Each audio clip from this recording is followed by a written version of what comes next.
자, 혈압도 이유가 있어서 올랐듯이 혈당도 이유가 있어서 오르죠. 자, 혈당은 왜 오를까요? 자, 혈압이 오르든 혈당이 오르든 몸에서 일어나는 모든 일은 이유가 있고 그 이유는 단 하나, 생존입니다.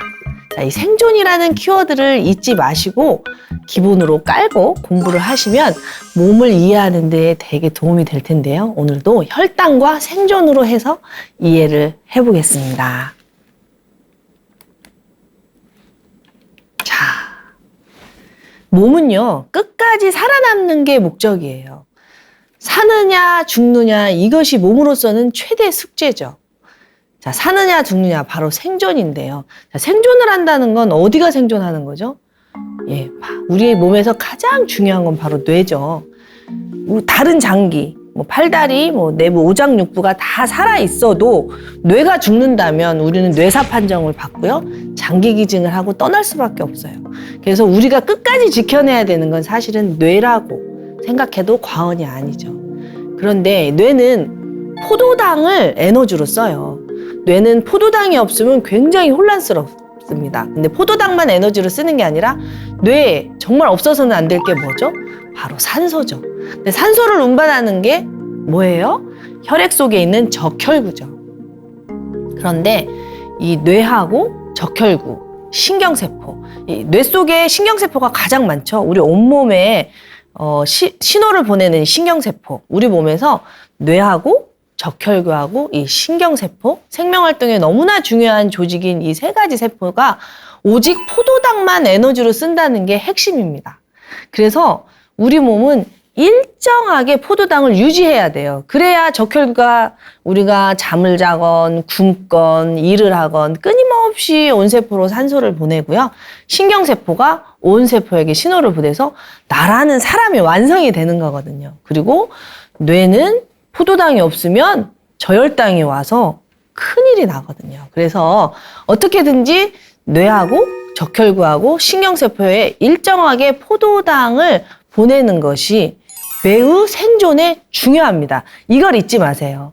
아, 혈당이 오르는 건 생존을 위해서구나. 자, 이해되셨죠? 자, 혈당이 이렇게 중요한데 나를 살리려고 혈당이 올랐는데 왜 당뇨라고 해서 우리를 질병에 꼬리표를 붙이고 관리를 받는 걸까요? 혈당이 올라도 너무 오르면 안 되는 거죠. 우리가 밥을 많이 먹으면 비만이 되고 밥을 너무 안 먹으면 배가 고파서 굶어 죽듯이 적당한 식사량 이런 것처럼 세포 수준에서 생각을 해보면 세포가 너무 밥을 많이 먹으면 즉 고혈당이 돼도 안 되고 세포가 너무 굶어도 즉 저혈당이 돼도 안 돼요. 일정한 우리가 인간이 일정하게 밥을 먹듯이 세포도 일정하게 포도당을 유지해야 건강하다는 거예요. 그래서 혈당이 높으면 관리를 해야 되는데요. 이 혈당 관리가 안 되는 대표적 질환 중에 하나가 당뇨죠. 이 당뇨는 그런데 1형 당뇨하고 2형 당뇨 두 가지가 있어요. 여러분들이 앓고 있는 당뇨가 어떤 당뇨인지 혹시 알고 계시나요? 자, 대부분은 제2형 당뇨일 겁니다. 제1형 당뇨는 태어날 때부터 췌장의 기능이 약해서 태어나신 분이나 아니면 살면서 사고로 췌장 기능을 다치신 분이나 또는 어렸을 때 자가면역 질환을 앓아서 췌장 기능을 잃은 소아당뇨 요 정도에 국한되어 있고요. 대부분 성인이 되어서 20, 30대, 빠르면 20, 30대부터 당뇨가 나타나요, 요즘은. 그리고 40, 50대, 이 건강검진을 통해서 내당능 장애, 공복혈당 장애, 요렇게 진단을 받다가 그런 진단을 받았는데도 무시하고 그냥 살다 보면 어느 날은 당뇨, 이렇게 진단을 받는데요. 여러분들이 이런 건강검진을 통해서 성인이 돼서 생긴 이런 당뇨는 인슐린 저항성 당뇨라고 해서 제2형 당뇨를 말합니다. 그래서 오늘은 제2형 당뇨이신 분들이 더 쫑긋하고 들으시면 도움을 받을 수 있는 내용을 준비해 봤습니다. 자, 당뇨의 3대 증상 아시죠? 다뇨, 다갈, 다식 이 3개 아주 유명한데요. 그런데 왜 당뇨가 생기면 이런 증상이 내 몸에서 나타날까요? 자, 몸에서 일어나는 모든 일은 생존 때문이라고 말씀드렸잖아요. 이 증상 역시 생존 때문이에요. 즉 나를 살리려고 이런 증상이 나타난 거예요. 생각을 해보세요. 혈당이 높아요. 혈액 속에 포도당이 높단 말이에요. 그러면 어때요? 포도당 달잖아요. 끈적거린단 말이에요. 혈액 속에 포도당이 높아서 혈액이 끈적거리면 어떻게 해요? 피가 슝슝 갈까요? 못 갈까요? 못 가죠. 혈액이 묽어야 저 손끝, 발끝까지 혈액이 갈 텐데 이렇게 끈적거리는 혈액을 어떻게 세포 속으로 보내겠어요? 그러니까 큰일 났다. 빨리 이 포도당을 희석시켜야 녹여서 빨리 빼내야겠다. 이렇게 몸이 살려고 어떤 일이 벌어지냐면 물을 먹게 해요. 자, 물을 먹어서 포도당을 녹이는 거예요. 꿀이 물에 녹잖아요. 설탕이 물에 녹듯이. 그래서 혈액 속에 있는 포도당을 녹이기 위해서 물을 막 먹어요. 물을 막 먹어서 포도당이 녹으면 어때요? 이제 빼내야겠죠? 그래야 살잖아요. 그러니까 오줌이 많아져요. 그래서 소변이 많아지는 거예요. 그렇게 안 하면 혈액 속에 끈적거리는 당 때문에 우리 모두 죽잖아요. 그리고 이 당이라는 게 왜 오르냐면 원래 당은 세포 속으로 들어가야 되는데 세포 속으로 못 들어가고 혈액 속을 떠도니까 세포는 어때요? 세포 입장에서 보세요. 내 입장에서 보지 말고 세포 입장에서 보면 배고파. 먹을 게 없네. 먹을 게 하나도 없이 혈액 속에서 다 소변으로 빠졌잖아요. 그러니까 또 먹으라고 명령을 해요. 자, 다뇨, 다갈, 다식이 다 어때요? 나를 귀찮게 하고 나를 힘들게 하는 증상이 아니라 나를 살리려고 생긴 증상이란 말이죠. 근데 이게 왜 중요하냐면 나 당뇨야. 큰일 났어. 이렇게 스트레스를 받으면 당이 더 올라요. 그런데 이런 증상에 대해서 이렇게라도 해서 나를 살리려는 세포의 몸부림이구나. 이렇게 되면 감사함이 일어나거든요. 나를 살리려고 이랬으니까 내가 이제 식단 조절이나 운동을 통해서 이런 일이 안 일어나도록 노력해야겠다. 이렇게 생각하시는 게 훨씬 당뇨를 관리하는 데 유리합니다. 몸에서 일어나는 일을 이해하시려면요. 생존 키워드도 이해하셔야 되지만 또 하나 이해하셔야 될 게 있어요. 바로 호르몬이죠. 이 호르몬이 정말 중요해요. 왜냐하면 우리가 단세포가 아니고 다세포기 때문이에요. 우리 몸에 얼마나 많은 세포들이 있어요? 손가락, 발가락, 위장, 간장, 신장, 뇌 다 있잖아요. 근데 이 모든 세포들이 하나의 목표를 가지고 일사불란하게 움직여져야 우리가 방향성을 가지고 생명활동을 할 수 있단 말이에요. 저 지금 강의하고 있잖아요. 여러분들에게 방송하고 있는데 방송할 때 만약에 내 장세포가 화장실 가! 이러면 제가 방송 못 하잖아요. 만약에 내 발꼬락이 난 흔들거릴 거야! 막 이러면서 발꼬락이 막 춤을 춰요. 그럼 방송 못 하잖아요. 나라는 사람이 뇌에서 이제 방송을 할 테니 다들 집중해줘. 그런데 세포들은 눈도 없고 귀도 없잖아요. 그래서 세포들은 호르몬이란 신호를 받고 뇌의 명령에 따라서 움직여요. 결국은 호르몬 때문에 모든 질병도 생기고 모든 증상이 생기는데 당뇨 역시 마찬가지란 말이에요. 당뇨하면 어떤 호르몬이 떠오르세요? 당연히 인슐린이죠. 자, 인슐린이라는 호르몬이 떠올릴 텐데 인슐린이라는 호르몬을 떠올렸으면 잘하셨는데요. 거기는 90점이에요. 인슐린과 똑같이 떠올려야 되는 호르몬이 두 개가 더 있어요. 바로 코티솔과 렙틴이에요. 자, 코티솔과 렙틴, 인슐린 세 가지를 다 이해하신다면 100점입니다. 그러면 코티솔은요, 제가 정말 많이 강조하는 호르몬인데 한번 그래도 코티솔에 대해서 더 설명을 해보겠습니다. 생존 호르몬, 바로 코티솔이죠. 우리가 생존의 불이 딱 들어온다. 사느냐 죽느냐, 살아야겠다 하는 순간 우리 몸에서는 코티솔이라는 호르몬이 쫙 나와요. 자, 이걸 잊지 마세요. 자, 인슐린이라는 호르몬은 어떤 호르몬이냐면은 우리 몸의 에너지를 잘 분배하는 침착하고 착한 호르몬이에요. 인슐린이 나쁜 호르몬이 절대 아니거든요. 문제는 코티솔이죠. 인슐린이 우리가 지금에야 먹을 것이 많잖아요. 지금은 오히려 밥 공기를 작게 해서 적게 먹는 운동을 하는데 우리가 이렇게 잘 먹게 된 지가 얼마 안 돼요. 불과 100년 전에 보릿고개가 있었단 말이죠. 굶어 죽는 사람이 정말 많았어요. 만약 인슐린이라는 호르몬이 없었다면 우리는 이렇게 살아남지 못했을 거예요. 왜냐? 인슐린이 있었기에 우리가 에너지를 저장할 수 있었거든요.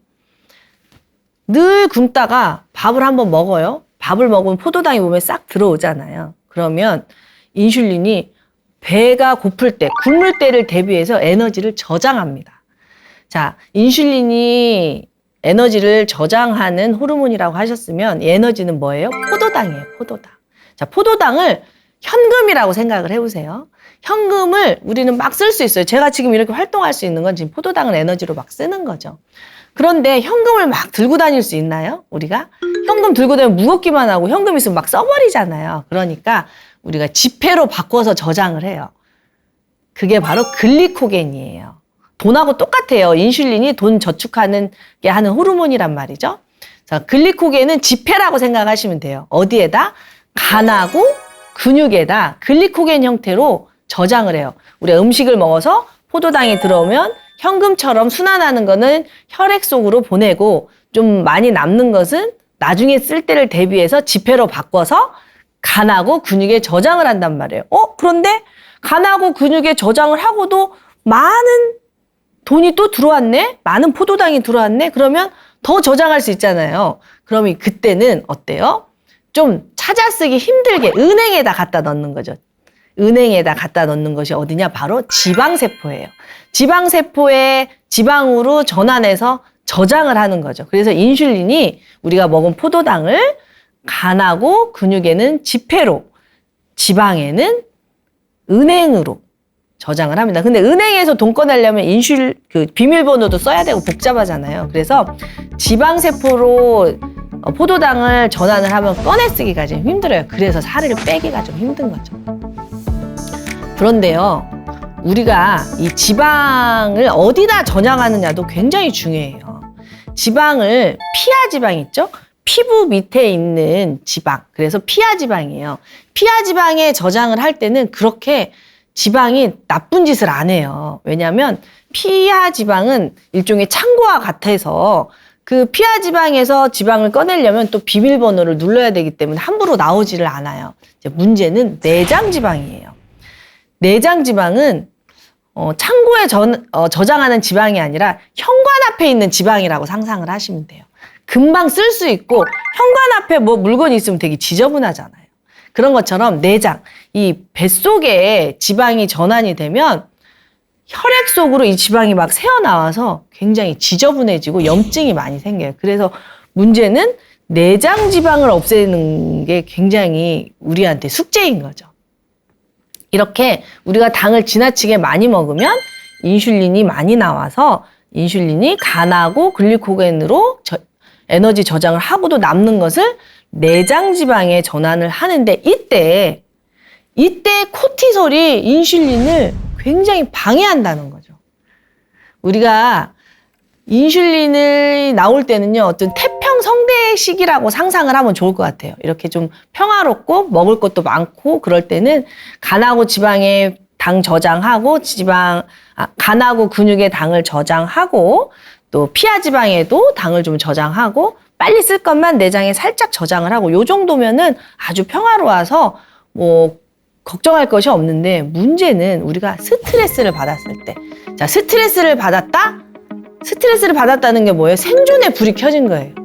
큰일 났다. 죽을지도 몰라. 이게 바로 스트레스거든요. 스트레스를 딱 받으면 어떤 일이 벌어지냐. 교감신경이 딱 흥분이 되면서 코티솔이라는 호르몬이 혈액 속에 쫙 나와요. 자, 코티솔이 어떤 호르몬이냐. 살아남을 때 나오는 호르몬이라서 인슐린에게 막 명령을 하는 거예요. 인슐린 너 나오지 마. 지금 에너지 저장할 게 어딨어. 지금 사느냐 죽느냐인데 사느냐 죽느냐가 인간 세상에서 보면 전쟁이잖아요. 전쟁을 해야 되는데 누가 뭐 이렇게 저축하고 있어요?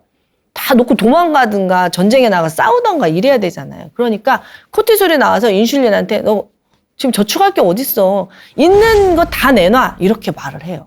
그래서 있는 포도당도 다 혈액 속으로 나와서 뇌로 가져가고 그리고 기존에 가지고 있던 근육이나 지방도 다 녹여서 총알로 쓰려고 포도당으로 쓰려고 포도당을 저장을 못하게 해요. 그러니까 인슐린이 제 역할을 못하는 이유는 바로 코티솔 때문이라는 거죠. 스트레스를 받으면 인슐린이 우왕좌왕 와장창이 되는 거예요. 이게 굉장히 중요하거든요. 그러면 많은 사람들이 나 지금 먹고 살만하고 스트레스 안 받는데 이렇게 말을 해요. 근데 여러분들이 스트레스를요. 정신적 스트레스에 국한하시면 안 돼요.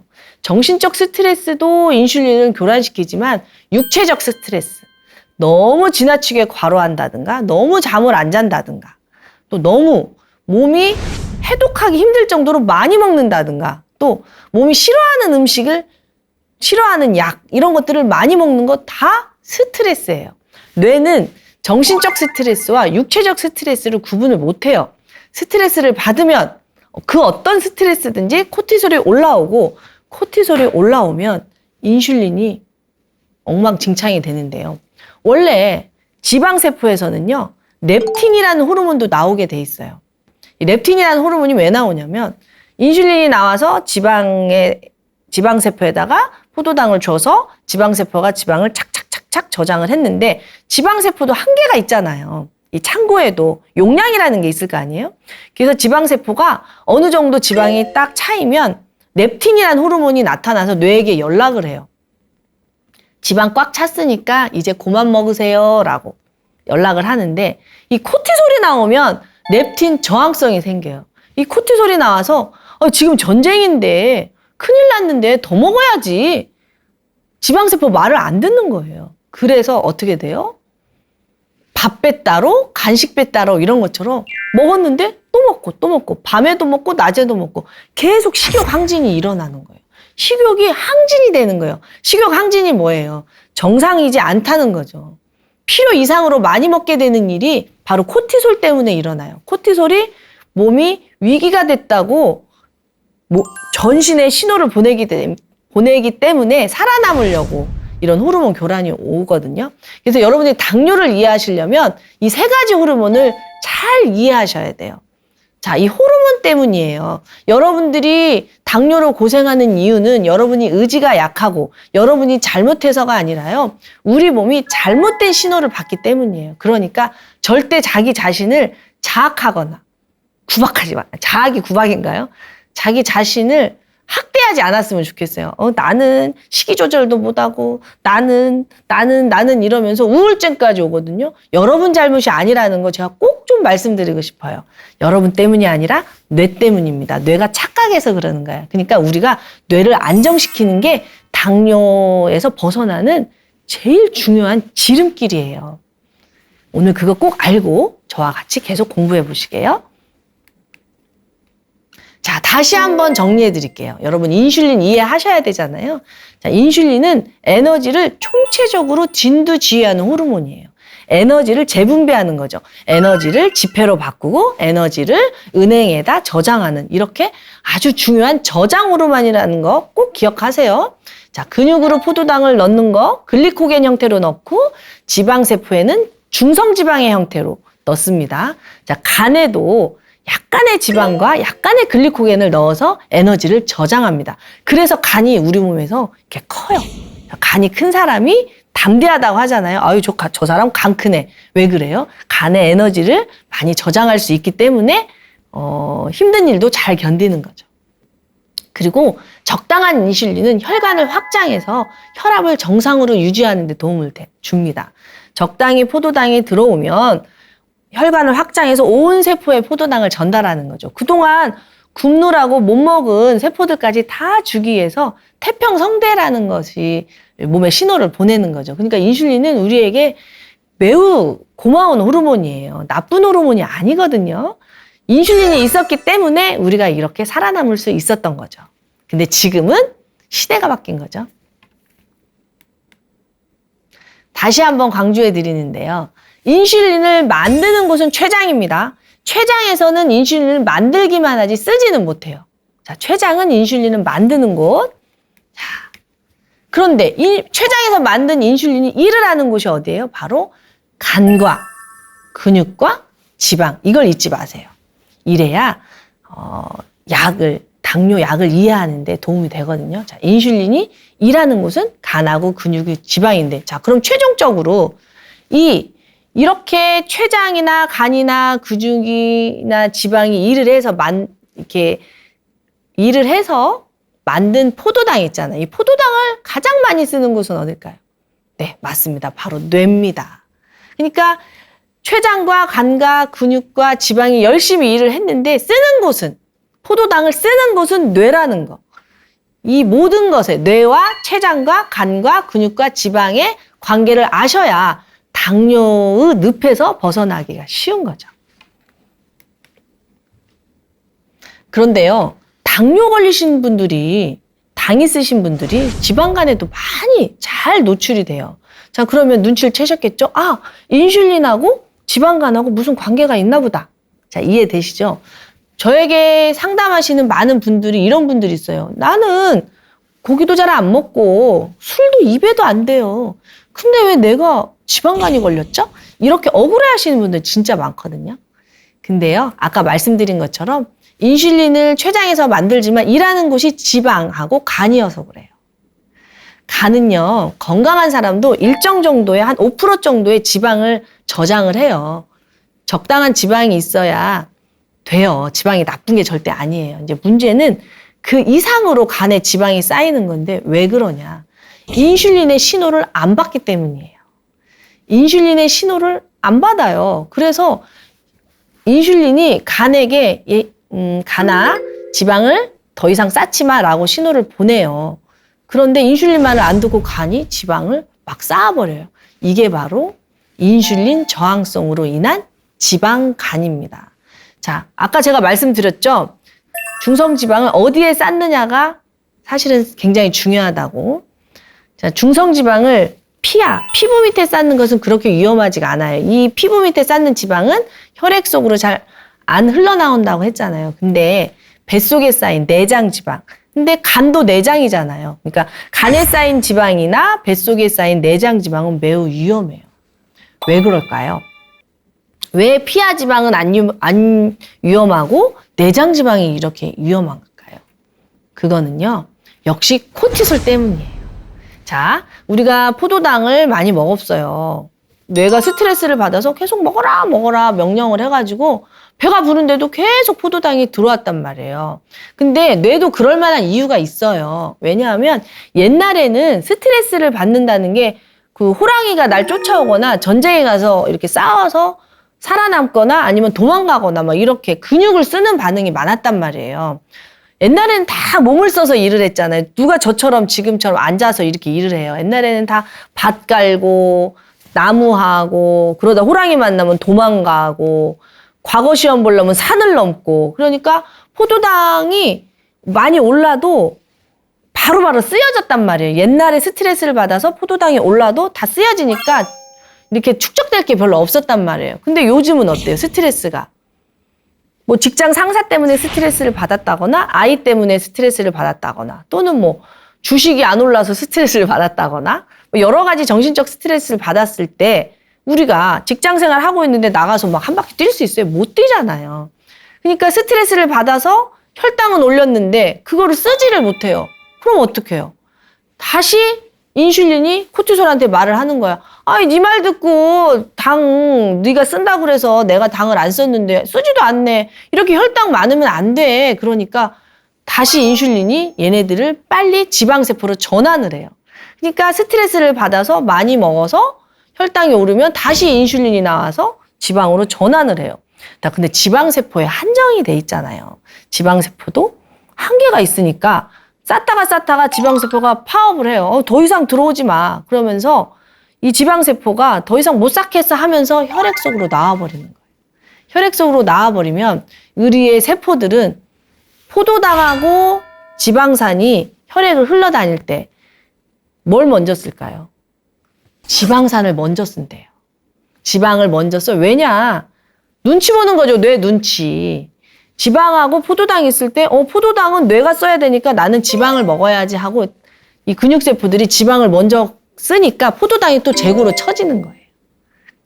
그래서 고혈당이 되는 거죠. 이해되시죠? 많이 먹어서 혈당이 올랐는데 스트레스를 받으면 코티솔이 나와서 인슐린을 일을 못하게 해요. 그래서 혈당이 올랐는데 막상 코티솔이 혈당만 올리고 쓰지는 않아요. 그러면 어떻게 해요? 인슐린이 다시 나와서 혈당을 지방으로 바꾸고, 그러면 몸에 지방이 쌓이다 지방세포가 더 쌓을 수가 없어서 지방산을 혈액으로 내보내면, 내장 지방에 쌓는 거죠. 혈액에 내보내면 이 우리 세포들은 포도당보다 지방산을 먼저 쓰니까 포도당이 세포 속으로 못 들어가서 혈당이 계속 높고, 혈당이 높으면 또 인슐린이 계속 나오고, 인슐린이 포도당을 막 치우면서 너무 또 많이 치우면 또 저혈당이 오게 돼 있어요. 이 고혈당과 저혈당이 반복을 하게 된단 말이죠. 이런 식으로 뭔가 악순환의 늪에서 빠져버리는 거예요. 이게 바로 인슐린 저항성입니다. 이해되시죠? 살은 찌고 혈당은 높고 인슐린이 나와서 또 혈당을 싹 없애버리니까 저혈당에 빠지니까 또 배가 고프니까 또 먹고, 지방세포에서 렙틴이 호르몬을 뇌에다 잘 전달을 못 시키니까 뇌는 끊임없이 먹으라고 하고, 이게 렙틴, 인슐린, 코티솔 이 호르몬이 궁짝짝 이렇게 흘러가야 되는데 궁짜라짝짝 막 이런 식으로 흘러가는 거예요. 이렇게 엉망진창으로 흘러가는 게 바로 인슐린 저항성입니다. 그러니까 당뇨를 벗어나시려면 인슐린 저항성에 대해서 명확히 이해를 하셔야 돼요. 그런데요, 인슐린이 많이 나오는 게 정말 심각한 문제예요. 이 뭐든지 적당히 나와야 된다고 했잖아요. 호르몬은 균형이니까. 갑상선 호르몬이 너무 많이 나와도 안 되고 너무 적게 나와도 안 되는 것처럼 인슐린도 마찬가지예요. 인슐린이 너무 적게 나와도 안 되지만 인슐린이 너무 많이 나와도 안 되는 거예요.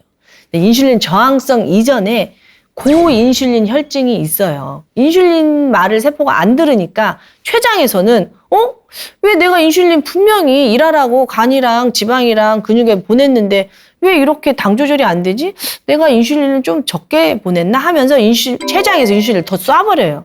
그래서 사실 인슐린 저항성이라는 말은 고인슐린 혈증이란 말하고 사실 같은 말이라고 해도 과언이 아니에요. 어쨌든 인슐린이 혈액 쪽에 많잖아요. 그러면 이 인슐린은 어떤 지킬 박사와 하이드처럼 두 가지 얼굴을 가지고 있냐면, 적당한 인슐린은 우리 에너지를 잘 분배하고 혈관을 확장시켜서 혈액순환을 도와서 혈압도 떨어뜨리지만, 오히려 인슐린이 너무 많아져 버리잖아요. 그러면 세포를 증식시켜요. 세포를 키운단 말이죠. 자, 세포를 키운다? 어떤 세포가 가장 영향을 받을까요? 네, 맞습니다. 인슐린이 혈액을 타고 흐르기 때문에 혈관 내피세포, 혈관이 가장 영향을 받아요. 혈관 내피세포가 두꺼워져 버리는 거예요. 증식을 해버리는 거예요. 자, 혈관 내피세포가 두꺼워지면 어때요? 혈압이 오르겠죠? 그래서 인슐린 저항성이 있으시면 당뇨가 없더라도 혈압이 오르시는 분들 되게 많아요. 그리고 다낭성 난소증후군이라고 여성들, 생리불순이나 무월경, 이 요즘 청년들이 다낭성 난소증후군으로 정말 고생을 많이 하거든요. 그 이유가 바로 인슐린 때문입니다. 인슐린이 세포를 키우기 때문에 난포를 키우는데 제대로 못 키우는 거예요. 원래 건강한 사람은 난포 하나에서 건강한 난자 하나가 한 달에 한 번씩 나와줘야 되거든요.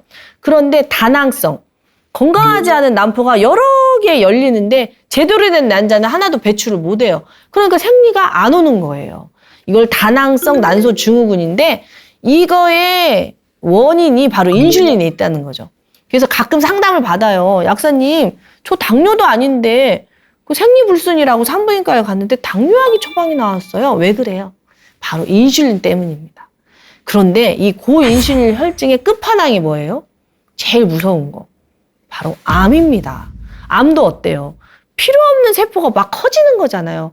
인슐린이 뭔가를 키우기 때문에. 그래서 고인슐린 혈증에 노출이 되면 나중에 암에 걸릴 확률도 높아진다는 보고가 있는 거죠. 그래서 여러분이 당뇨가 아니더라도 혹시 내가 인슐린 저항성에 노출되어 있지는 않은가? 요거를 한번 살펴보셔야 돼요. 자, 이 방송을 보시는 분들 중에 한번 여기 목 한번 살펴볼까요? 자, 많은 사람들이 중년에 쥐젖 때문에 시술하러 많이 가시거든요. 쥐젓 떼려고 피부과 많이 가시는데 이 쥐젓이 바로 인슐린 저항성이 보내는 신호라는 거 알고 계셨나요? 깜짝 놀라셨죠? 그냥 늙어서 생기나 보다. 나이 먹어서 생기나 보다. 이렇게 생각하셨죠? 근데 나이 먹는다고 다 생기는 게 아니라요. 인슐린 저항성이 있는 사람들이 생겨요. 자, 쥐젓이 생긴다면 코티솔, 렙틴, 인슐린 이 호르몬의 불균형이 왔구나! 라고 알아차리셔야 돼요. 그리고 셀룰라이트가 뭐냐면 지방세포가 울퉁불퉁하게 보기 싫게 축적이 되는 거예요. 그래서 많은 여성들이 셀룰라이트를 없애려고 돈 많이 쓰거든요. 근데 그러기 이전에 내가 인슐린 저항성이 생겼나? 이렇게 한번 고민해 보셔야 돼요.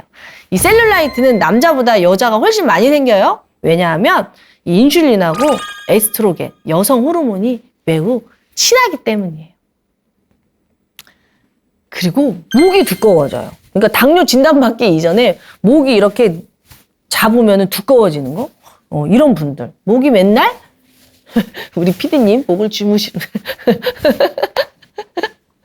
목이 두꺼워집니다. 그리고 생리가 불규칙해진다는 거 이해되셨죠? 그리고 겨드랑이 또는 다른 데라도 겨드랑이 또는 피부가 착색이 많이 돼요. 이렇게 특히 겨드랑이에 착색이 많이 되죠. 이렇게 좀 새카맣게. 아까 말한 것처럼 인슐린이 세포를 과증식하기 때문에 피부 세포가 표피 세포가 착색이 많이 됩니다. 자, 요런 것들 한번 있는지 살펴보세요. 이게 이제 바로 우리 몸에서 나타나는 현상인데요. 요 정도 증상을 느끼실 정도면 상당히 인슐린 저항성이 진행이 많이 된 겁니다. 자, 그러면 인슐린 저항성에서 벗어나려면 이것도 한참 노력을 해야겠죠.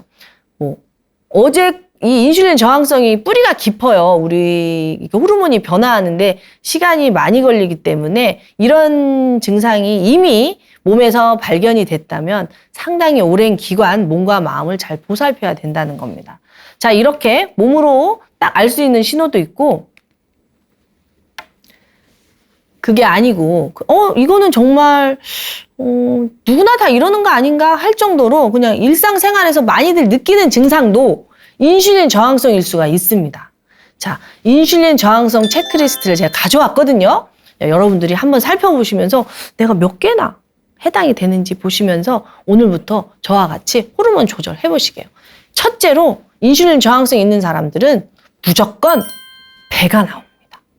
자, 배 나오셨나요? 저도 살짝 나왔죠. 근데 사실 저는 내장 지방은 없어요. 혈액 검사 해보면 내장 지방은 별거 없고 피하 지방이 많아요. 자, 피하 지방이 많은 사람은 코티솔 호르몬이 그렇게 많지 않은 사람들이에요. 코티솔 호르몬이 많이 나오면 현관 앞에 배에다가 지방을 쌓고요. 코티솔 호르몬이 많이 나오지 않으면 침착하게 창고에다가 지방을 쌓습니다. 창고에 쌓은 지방은 급할 때 쓰려고 꽁꽁 숨겨놓기 때문에 잘 빠지지도 않지만 그렇게 몸을 힘들게 하지도 않아요. 여기서 말씀드리는 거는 이 베둘레헴 이렇게 피하 지방뿐만이 아니라 내장 지방까지 많은 경우죠. 자, 이 내장 지방이 많다, 배가 많이 나왔다. 이거는 인슐린 저항성의 가장 큰 포인트입니다. 두 번째, 늘 피곤합니다. 잘 먹는데도 아까 밥배 따로 간식배 따로이듯이 많이 먹는데도 피곤해요. 왜 그럴까요? 세포 속으로 당이 못 들어가니까. 세포 속으로 포도당이 들어와야 세포가 일을 하는데 들어오지는 않고 어때요? 다 배로 가잖아요. 그러니까 늘 피곤해요. 만성 피로다? 나 인슐린 저항성이 있구나. 이렇게 알아차리시면 좋습니다. 자, 세 번째, 군것질을 많이 해요. 이 빵집 앞을 못 지나가고 어때요? 초콜릿, 탄산음료 이런 거 내가 안 먹으려고 아무리 결심을 해도 나도 모르게 손이 가요. 이거 바로 내 탓이 아니고 호르몬 탓이에요.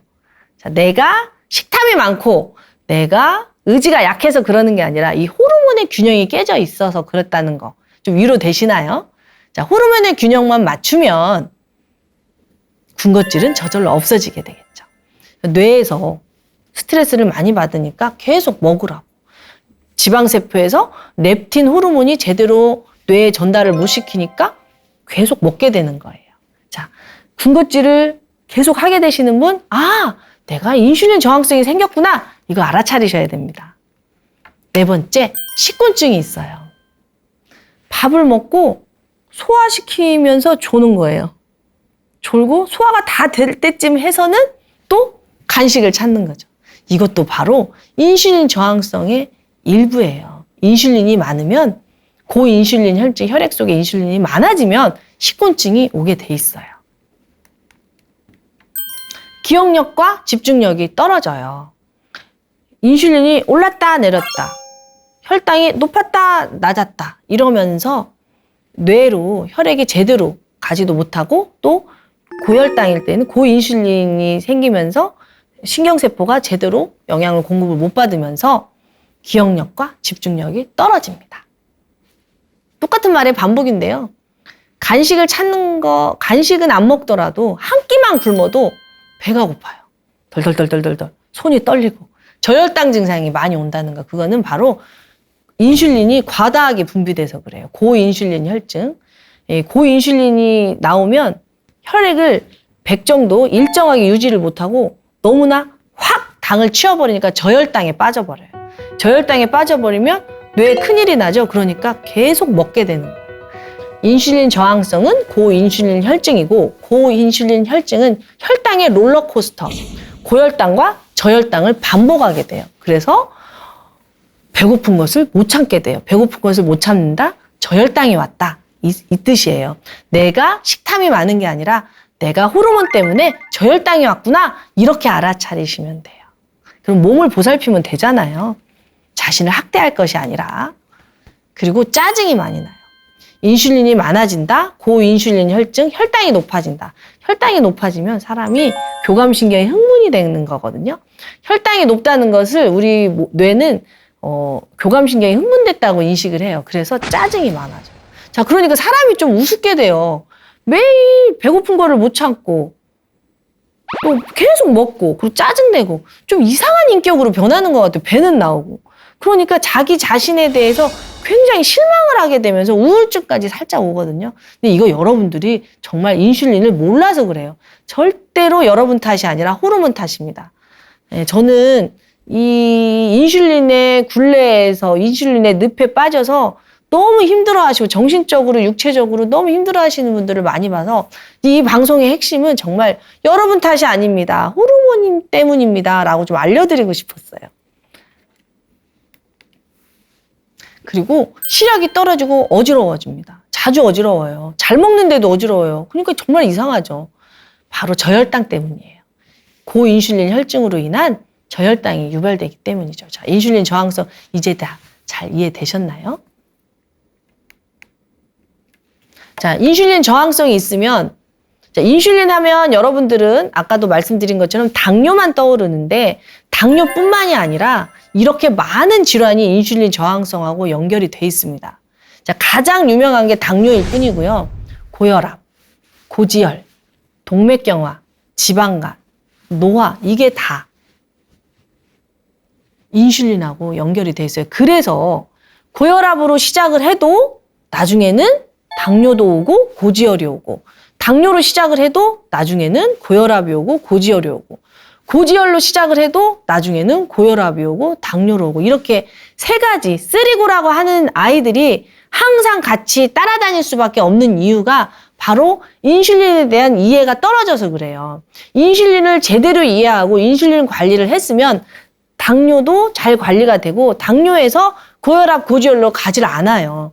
고혈압에서 당뇨, 고지혈로 가질 않습니다. 그런데 무조건 우리가 증상만 보고 혈압이 있으면 혈압을 낮추고 당뇨가 있으면 혈당을 낮추고 고지혈이 있으면 콜레스테롤만 낮추고 요 보이는 증상에만 우리가 집중을 하잖아요. 뿌리인 인슐린 저항성을 개선을 하지 않았기 때문에 눈에 보이는 가지만 쳐도 뿌리가 계속 자라나서 언젠가는 10년쯤 지나서는 세 군데가 다 만나버려요. 그래서 50살에 당뇨 진단을 받았어도 60살에 가면 쓰리고 이런 식으로 되거든요. 그래서 여러분들이 오늘 이 시간을 통해서 인슐린 관리의 중요성을 정말 잘 아셨으면 좋겠어요. 이 쓰리고하고 연결돼서 이 당뇨, 고혈압, 고지혈을 나라에서 관리하는 이유가 뭐예요? 바로 혈관 때문이죠. 이 당뇨, 고혈압, 고지혈이 있으면 동맥경화나 심근경색 이런 게 걸릴 확률이 높아서 생명의 위험이 있잖아요. 근데 이 동맥경화 역시 아까 말씀드린 대로 인슐린이 혈관에 영향을 미치기 때문에 생기는 일이거든요. 그러니까 이 동맥경화, 또 지방간도 이해되셨죠? 인슐린 저항성이 생기면 간이 인슐린의 말을 듣지 않아서 간에 지방을 자꾸 쌓게 되는 현상. 그리고 인슐린이 세포를 막 증식시키기 때문에 세포가 재생이 안 되고 증식이 되는 거. 낡은 세포가 떨어져 나가고 새로운 세포가 나와야 신진대사가 활발해서 젊고 건강하게 사는데 낡은 세포가 떨어지기는커녕 오히려 증식이 돼요. 어떻게 돼요? 노화의 지름길이죠. 그래서 나이보다 빨리 노화가 되는 거예요. 그래서 지금 현재 이 방송을 보시면서 본인이 인슐린 저항성이 있는지 없는지 꼭 체크를 해보시고 관리를 하셨으면 좋겠습니다. 당뇨뿐만이 아니라 인슐린은 만병의 근원이에요. 왜? 우리가 너무 잘 먹고 잘 살기 때문이에요. 우리가 옛날처럼 먹을 게 없었으면 이런 고민할 필요도 없는데 잘 살게 된 반면, 잘 살게 되어서 이렇게 삶의 질이 높아진 반면 우리가 미처 챙기지 못한 이런 것들이 있는데 이제 알면 되잖아요. 이제 알았으니까 관리하시면 다시 젊어지고 질병에서 벗어나실 수 있습니다. 자, 이 당뇨 환자들이 가장 관리하는 게 바로 공복혈당과 식후혈당인데요. 이 눈에 보이는 혈당만 가지고 씨름을 하시면 공복혈당과 식후혈당을 잡기가 힘들어요. 아까 말씀드린 대로 간과 근육과 지방과 뇌와 췌장의 관계를 잘 이해를 하셔야 공복혈당과 식후혈당을 잘 잡을 수 있는데요. 이 공복혈당은요, 말 그대로 밥을 안 먹었는데도 혈당이 오르는 거예요. 자, 상식적으로 생각을 해봐요. 안 먹었으면 혈당이 떨어져야 되잖아요. 그런데 왜 우리 몸은 먹지 않았는데도 혈당이 오를까요? 이게 바로 공복혈당의 문제예요. 먹지 않았는데도 혈당이 오르는 이유. 자, 식후혈당은 먹어서 오르잖아요. 근데 이 공복혈당과 식후혈당의 상관관계를 다음 시간에 좀 더 자세하게 이야기해드리고요. 공복혈당이 올랐을 때는 어떻게 하는 게 좋은가? 식후혈당이 올랐을 때는 어떻게 하면 좋은가? 어떤 약이 어떻게 나에게 혈당 조절에 도움이 되는가? 요거를 같이 공부해 보겠습니다.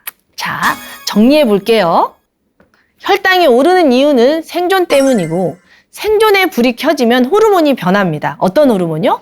코티솔과 렙틴과 인슐린이라는 호르몬이 변하면서 인슐린 저항성이 생기고 인슐린 저항성이 생기면 고인슐린 혈증이 오고 고인슐린 혈증이 오면 고혈당과 저혈당의 롤러코스터를 타게 되고 이 인슐린이 혈관에 또 간에 지방에 근육에 영향을 미쳐서 질병화됩니다. 그래서 여러분들이 이 당뇨에서 높은 혈당에서 벗어나시려면 호르몬을 잘 이해하셔야 된다는 게 오늘의 결론입니다. 그럼 다음 시간에는 어떻게 하면 당뇨약을 최소화하면서 당 조절을 할 것인가, 어떻게 하면 인슐린 저항성에서 벗어날 것인가 같이 공부해 보도록 하겠습니다.